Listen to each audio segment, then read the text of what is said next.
जो लोग पूजा मंदिर में रोजाना मूर्तियों को स्नान कराते हैं तो वह कान खोल करके सुन ले, श्री शिवाय नमस्तुभ्यम महाराज। कई लोगों का सवाल रहता है कि गुरुजी आखिर प्रतिदिन का पूजन कैसे करना चाहिए, अगर समय कम हो तो पूजा कैसे करनी चाहिए, क्या दीपक और घंटी को रोज धोना चाहिए या नहीं। इसी के साथ महाराज कई लोग पूछते हैं कि गुरुजी क्या अगरबत्ती से दीपक जला सकते हैं या नहीं। यदि घर छोटा हो तो एक ही कमरे में मंदिर कैसे रखें, शंख कब खरीदना चाहिए, उसकी पूजा कैसे करनी चाहिए। तो महाराज रोज की पूजा से जुड़े इन सभी सवालों के जवाब आपको आज की इस वीडियो में मिलने वाले हैं, इसीलिए वीडियो में अंत तक बने रहे। और यदि आपको यह जानकारी उचित लगे तो वीडियो को लाइक करें, चैनल को सब्सक्राइब करें और कमेंट बॉक्स में ओम नमः शिवाय या हर हर महादेव जरूर लिखें। तो महाराज सबसे पहले तो हम आप सभी से यही कहेंगे कि घर छोटा हो या बड़ा, एक कमरा हो या 10 कमरे, घर में छोटा सा मंदिर जरूर होना चाहिए, क्योंकि जिस घर में भगवान का स्थान होता है वहां हमेशा सकारात्मक ऊर्जा बनी रहती है। बहुत से लोग कहते हैं कि गुरुजी हमारे पास केवल एक ही रूम है, उसी में किचन भी है, उसी में सोना भी होता है, तो क्या मंदिर रख सकते हैं? तो बिल्कुल रख सकते हैं। मंदिर कभी भी घर की जगह देखकर नहीं रखा जाता, श्रद्धा देखकर रखा जाता है।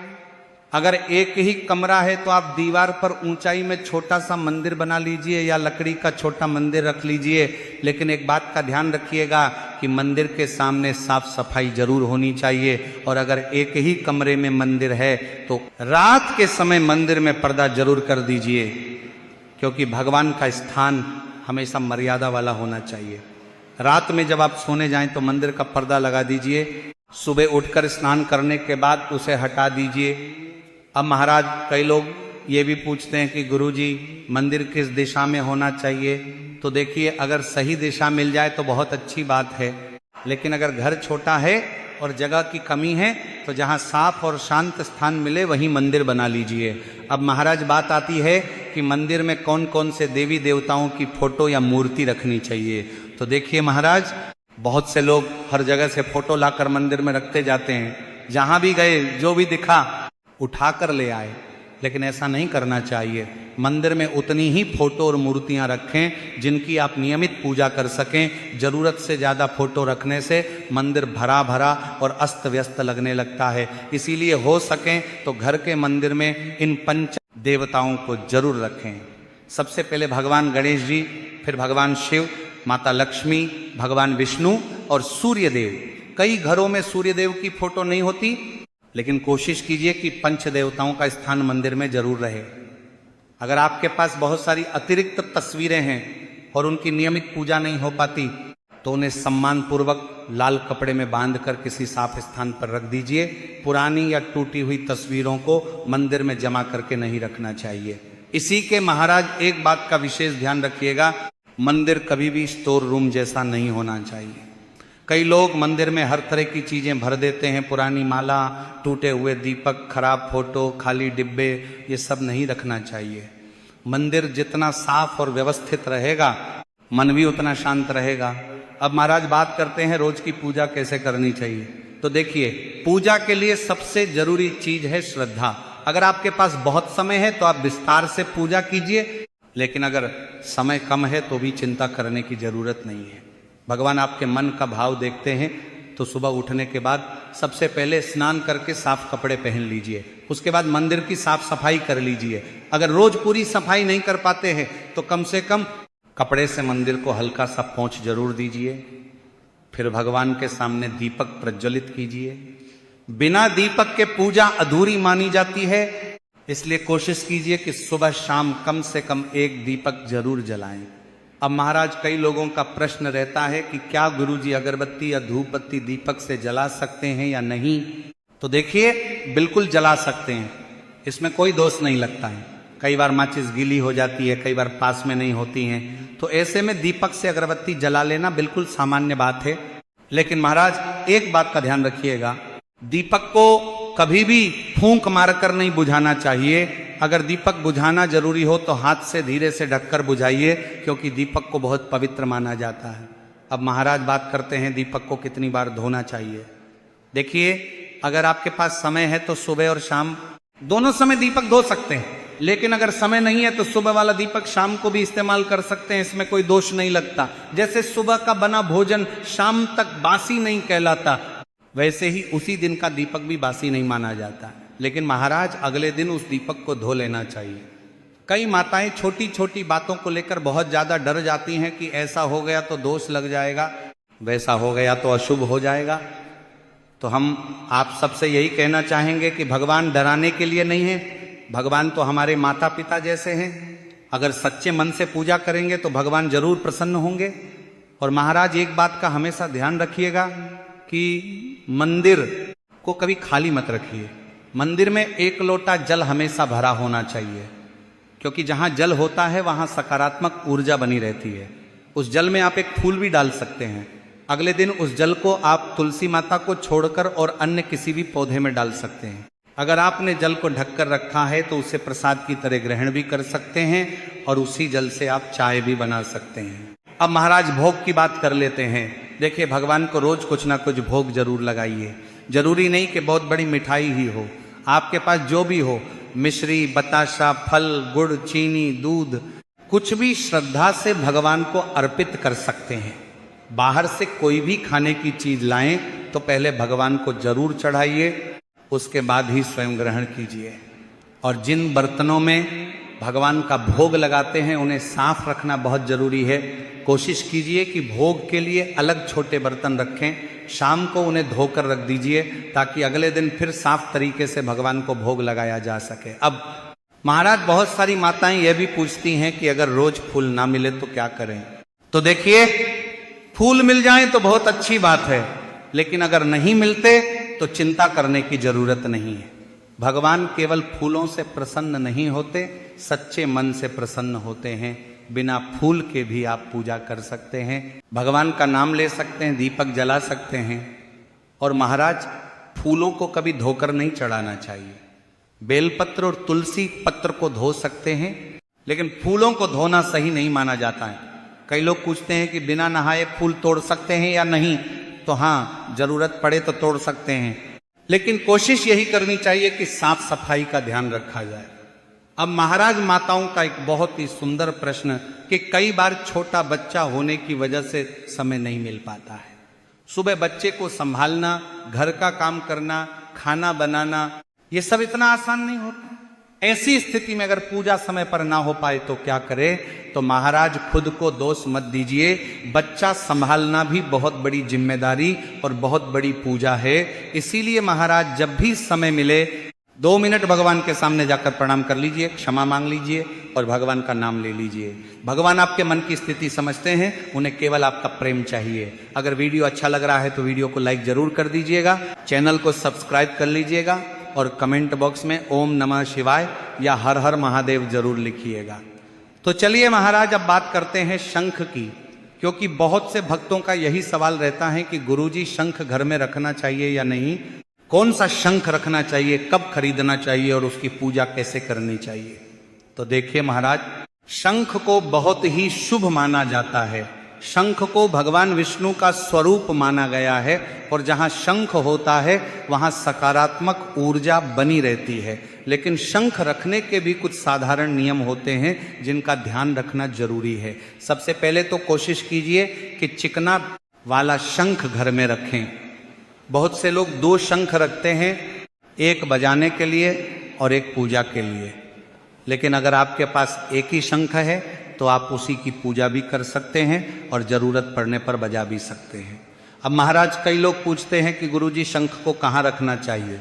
तो देखिए, शंख को कभी भी सीधे जमीन पर नहीं रखना चाहिए, उसे हमेशा किसी आसन, छोटी थाली या कपड़े के ऊपर ही रखें। मंदिर में उसका भी सम्मान होना चाहिए क्योंकि उसे भगवान का स्वरूप माना गया है। और महाराज एक बहुत जरूरी बात, शंख के ऊपर तुलसी पत्र जरूर चढ़ाना चाहिए, क्योंकि तुलसी माता और भगवान विष्णु का संबंध बहुत विशेष माना जाता है। अगर आपके घर में तुलसी पत्र उपलब्ध हो तो शंख पर चढ़ाइए, चंदन लगाइए, फूल चढ़ाइए और सामान्य तरीके से उसकी पूजा कीजिए। अब महाराज प्रश्न आता है कि शंख कब खरीदना चाहिए। तो देखिए, सबसे शुभ दिन माने जाते हैं धनतेरस, अक्षय तृतीया, गुरुवार, शुक्रवार और सोमवार। इन दिनों में अगर आप शंख घर लाते हैं तो बहुत शुभ माना जाता है। और महाराज, शंख को घर में लाने के बाद बहुत ज्यादा कठिन विधि विधान की जरूरत नहीं होती। कई लोग डर जाते हैं कि इतने मंत्र नहीं आते, पूजा ठीक से नहीं होगी, तो ऐसा बिल्कुल मत सोचिए। गंगा जल से शुद्ध कर लीजिए, साफ कपड़े से पोंछ लीजिए, चंदन रोली लगा दीजिए और श्रद्धा से पूजा कीजिए, बस वही काफी है। अब महाराज बात करते हैं मूर्तियों और शिवलिंग की। देखिए, बहुत से लोग बिना जानकारी के घर में हर तरह की मूर्तियां रख लेते हैं और बाद में उनकी सेवा नहीं कर पाते, इसलिए पहले जानकारी होना बहुत जरूरी है। अगर आपके घर में केवल फोटो हैं तो बहुत ज्यादा चिंता की बात नहीं होती, लेकिन अगर आपने शिवलिंग रखा है, शालिग्राम जी रखे हैं या लड्डू गोपाल जी रखे हैं, तो उनकी सेवा नियमित रूप से करनी पड़ती है, क्योंकि इन स्वरूपों को जीवंत पूजा वाला माना जाता है। शिवलिंग का अभिषेक करना बहुत शुभ माना जाता है, लेकिन इसका मतलब ये नहीं कि घंटों पूजा ही करनी पड़े। अगर समय कम है तब भी आप साधारण तरीके से जल चढ़ा सकते हैं। और जहां तक मूर्तियों को स्नान कराने की बात है, तो रोज रोज सभी मूर्तियों को नहलाने की जरूरत नहीं होती।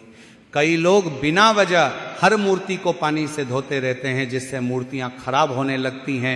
अगर साधारण मूर्तियां हैं तो आप केवल साफ कपड़े से पोंछ दीजिए या हल्का सा जल का छींटा दीजिए, वही पर्याप्त है। अब महाराज बात करते हैं चंदन और सिंदूर की।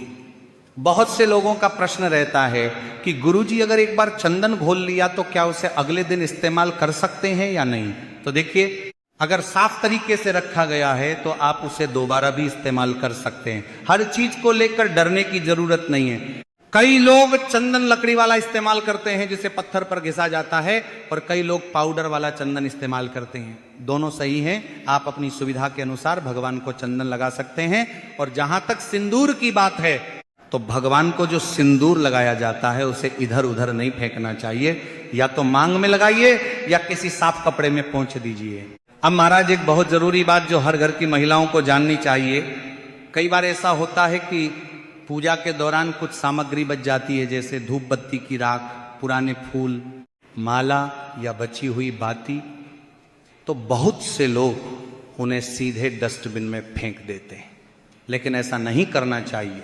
जो भी भगवान को चढ़ा हुआ हो उसे सम्मान के साथ अलग रखना चाहिए। आप एक अलग थैली या डिब्बा रख लीजिए और उसमें ये सारी चीजें इकट्ठा करते जाइए। बाद में किसी पेड़ के पास, किसी पौधे के नीचे या किसी साफ स्थान पर सम्मान पूर्वक रख दीजिए।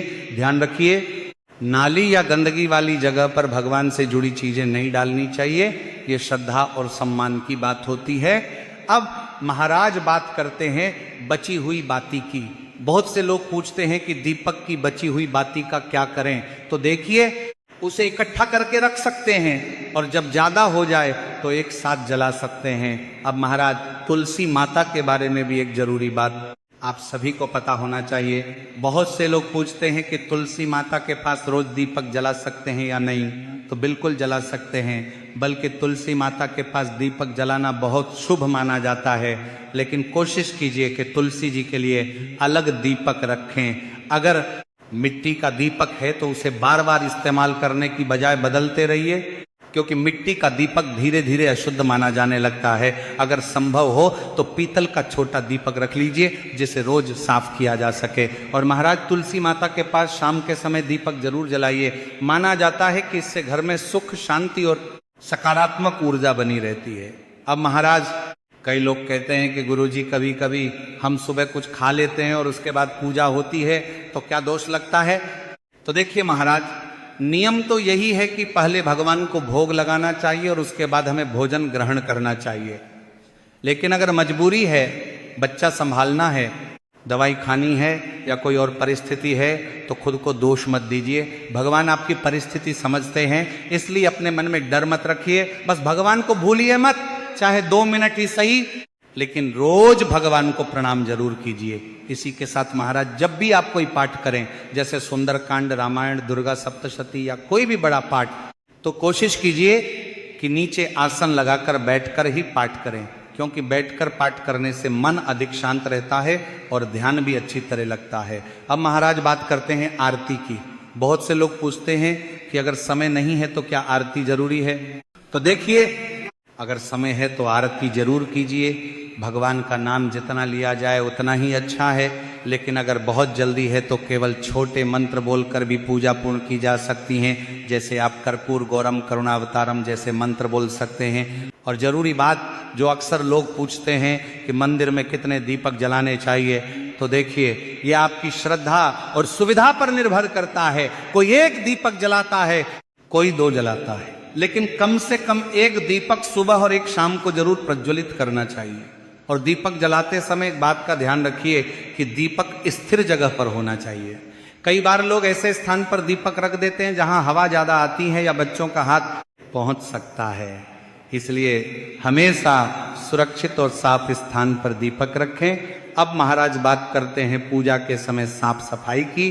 तो देखिए, मंदिर की सफाई बहुत जरूरी होती है, लेकिन इसका मतलब ये नहीं कि रोज घंटों मंदिर ही धोते रहें। आप साधारण तरीके से भी मंदिर साफ रख सकते हैं। रोज हल्के कपड़े से पोंछ दीजिए, पूजा के बर्तन साफ रखिए और जहां भगवान का स्थान है वहां गंदगी ना होने दीजिए। अब महाराज कई लोग पूछते हैं कि पूजा के बर्तन अलग होने चाहिए या नहीं। तो देखिए, अगर संभव हो तो भगवान के लिए अलग छोटे बर्तन रखिए, जैसे भोग की कटोरी, जल का लोटा, चम्मच आदि। इससे मन में भी श्रद्धा बनी रहती है। अब महाराज कई लोग पूछते हैं कि गुरुजी क्या रोज फूल जरूरी है? तो देखिए, भगवान को फूल बहुत प्रिय होते हैं, लेकिन अगर रोज फूल ना मिलें तो चिंता करने की जरूरत नहीं है। कई लोग गांव में रहते हैं तो आसानी से फूल मिल जाते हैं, लेकिन शहरों में हमेशा संभव नहीं होता है। तो अगर फूल नहीं है तो केवल श्रद्धा से भगवान का नाम लीजिए। तुलसी पत्र हो तो चढ़ा दीजिए, नहीं है तो भी कोई परेशानी नहीं है। अब महाराज माताओं बहनों के लिए एक जरूरी बात, कई माताएं पूछती हैं कि गुरुजी अगर मासिक धर्म हो तो क्या करें? देखिए, हर घर के नियम अलग होते हैं। जहां जो परंपरा चलती आ रही है उसका सम्मान कीजिए, लेकिन भगवान को मन से याद करने पर कोई रोक नहीं होती है। आप दूर से भी भगवान को प्रणाम कर सकती हैं और मन में उनका स्मरण कर सकती हैं। अगर वीडियो आप लोगों को अच्छा लगा हो, कुछ सीखने को मिला हो, तो वीडियो को लाइक जरूर कर दीजिएगा, चैनल को सब्सक्राइब कर लीजिएगा और कमेंट बॉक्स में ओम नमः शिवाय या हर हर महादेव जरूर लिखें। धन्यवाद।